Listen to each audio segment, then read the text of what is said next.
I'm just gonna come right out and say it. The MAFEX Knightfall Bane may be one of the best 1/12 scale action figures I've ever owned. Medicom absolutely nailed the presence, the articulation, the sculpt of this 90s icon. But at a MAFEX price, is it truly flawless? So in this video, we're gonna take a look at the sculpt, the articulation, and we're gonna see if this figure is worth your hard-earned cash. First off, this guy comes in a fairly lackluster box. It does feature the action figure on all sides of the box. No artwork, which is kind of a shame. You really want to see some artwork just to show the comparison of the art and the action figure and how closely they nailed this particular figure. This figure is number 216 from the MAFEX line, and as you can see, it is for ages 17 plus. No kids allowed. Now, starting off, this guy does come with a stand with several different pieces to allow you multiple poses with this guy. Here's like just the basic one, and all of these come in different parts. This is one piece, of course. This is one piece with the little grippy things here. But do you really need this for Bane? I mean, Bane stands perfectly well on his own. I've got him in some crazy poses, even standing on one foot running, and he just works. He comes with an incredible assortment of hands. One of the cool things about the MAFEX figures is they come with these acrylic-like holders here. So you can actually plug in all your hands and you won't lose them, or the idea is that you don't lose them. But he comes with fists, comes with some semi-grabby hands, some more like different kind of like grabby hands, but the knuckles are a little more like palms up kind of hands for karate chopping, and some dancing fingers where he can point or, you know, put these up in the air like he's dancing. And he also comes with an alternate face sculpt.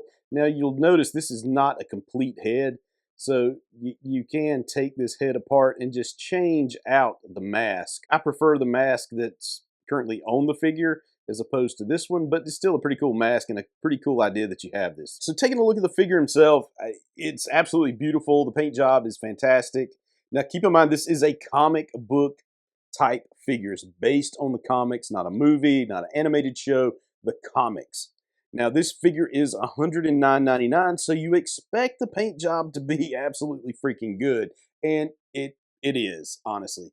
I can't find any fault with the paint. Look at the arms, some of the texture, you know, the hair, it's not really texture, but paint job on the hair there. It looks awesome. Look at the shading around in between some of the muscles. I mean, they go all out with this guy. Best paint job I've seen on an action figure, on a DC action figure, outside of like some 1/6 scale figure.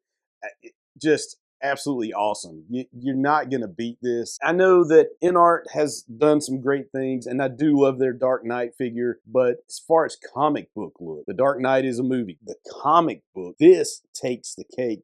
To me, this is the best comic book representation of an action figure that I've ever seen. Honestly, of a DC figure, it is that good. My only real complaint about the paint job is they could have done a little more on the belt. I mean, they just went with a silver color on the belt and here. You know, they could have done just a little more. Maybe some adding some paint to the lines or something. You know, just go over it with a wash just to kind of bring out some of the details. Other than that, I can't complain, man. I love this figure. It's actually probably my favorite figure. And if it came out this year in 2026, it would have been my figure of the year, but we're not at the end of the year yet, and this one doesn't qualify, so whatever. With the articulation that he has, his head can look up pretty decently. He can also look down fairly well too, and that's because the head is not only on a little ball joint, as you can see, and he gets good movement out of that head, but his neck also moves as well. So you can see that neck move back and forth. Not the greatest, but it's still that added little detail, that extra layer of articulation allows the head to do just some great things. Now you can see he has these butterfly joints as well that give him that back and forth movement at the arm or the shoulder. Arms can rotate all the way around. Along with the butterfly joints, he can get a good T-pose. He has 360 bicep swivel, and there's enough room for him to go all the way around. You would think with these huge muscles that it wouldn't allow it to do that, but it does. He has double jointed elbows, and this is a really cool piece of articulation here, but he doesn't get that much movement with the double jointed elbows, mainly because his arms are so big. He's got too many muscles. Of course, wrists rotate all the way around, go up and down, so they have a great deal of movement. As you can see, he has a cut here at the waist, which gives him full turn. Well, no, not full turn. Well, it probably will, but I feel like I might end up scratching some of the paint if I do that. But look how far he can bend back. He can bend back really well and bend forward just with that particular piece of articulation alone. Now, he can also turn 360 at the waist. Now, of course, he can do a fantastic split. I don't think you're going to find a better split anywhere, especially on a figure this big. He does have the drop hips, so you can see how when I pulled him back down, he has this big gap here where they dropped.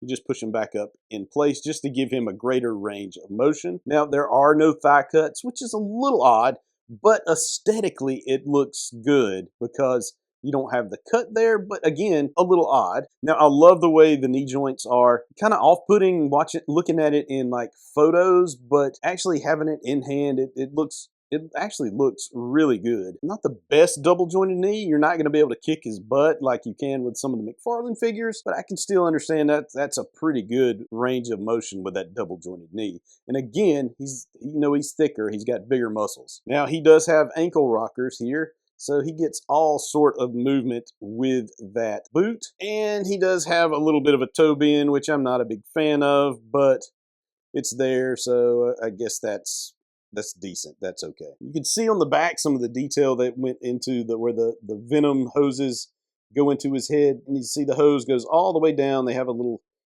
thing right here to hold that in, and it goes all the way to the little button I think he pushes for the venom to shoot up into his head. We're going to pull the head off. Now, I haven't done this before. I have since opened this guy up, played around with the articulation, but I have not taken the face off. And I'm worried that once I do take this face off, like how easy is it going to be to pop these faces off where they stay on? Uh-oh, I just took his head right off. Maybe that's the way you should do it. You can see the headpiece comes right off, really easy. We'll swap it out with this guy just to see how it goes in. And it goes in pretty well. You can see the head is attached. You can actually look in there. There's a ball joint. That's a little smaller than I anticipated it being. And it's bent back. I don't know if mine is bent or it's made like that, but you can see it's not like a straight peg. It kind of bends at the top. I don't know if that's to give it like a little bit more mobility or what, but that Bane head looks pretty cool too. I like that face. You want to look at the difference in the faces. It's just, you have a little more pointiness here on the sides and a little bit different shape to the eyes. I think this is more Knightfall, if I'm remembering correctly, compared to that. Now, this guy is a 1/12 scale action figure, so let's put in some other 1/12 scale figures alongside him. Here we have a DC Universe Classics Blue Beetle figure because that is my absolute favorite character. If you've been following the channel, you probably know that. Kilowog, which he's a big Build-A-Figure figure, and he does look massive compared to Bane, but probably a little bit bigger than he should be, but still I think they scale fairly well. Then we have the 1/12 scale InArt The Dark Knight figure, which is an absolute masterpiece of a figure. Honestly, I think InArt and MAFEX might be making the best action figures right now for DC. These are just incredible action figures. There is a 1/12 scale Mezco 1/12 collective figure beside Bane. I think that scales pretty well too. I mean, Bane should be, a good shoulders to head taller than Batman, and I think that actually scales pretty well. So in your eyes, is $109.99 worth paying for this figure? I'm gonna say yes. I think this was absolutely worth it. If you are a dedicated DC collector, dedicated action figure collector, and you want the best, spend the money to get this guy. He's absolutely worth it. I love this figure. The more I play with him, the more I love the figure. Everything about him is fantastic, from the paint apps to the sculpt to the articulation to all the cuts for the articulation. It's dead on. I mean, it looks like it jumped out of the comic book page. Love this figure, can't recommend it enough. In fact, I'll leave a link down in the description below so you can order this guy from Big Bad Toy Store. All right, folks, if you like what I'm doing, please hit that subscribe button and that like button. I sure would appreciate it. Check out DCcollectors.com each and every day for the latest DC toy action figure news. You can also check me out on social media at DC Collectors on Facebook, Instagram, and X. All right, folks, that's it for this one. God bless.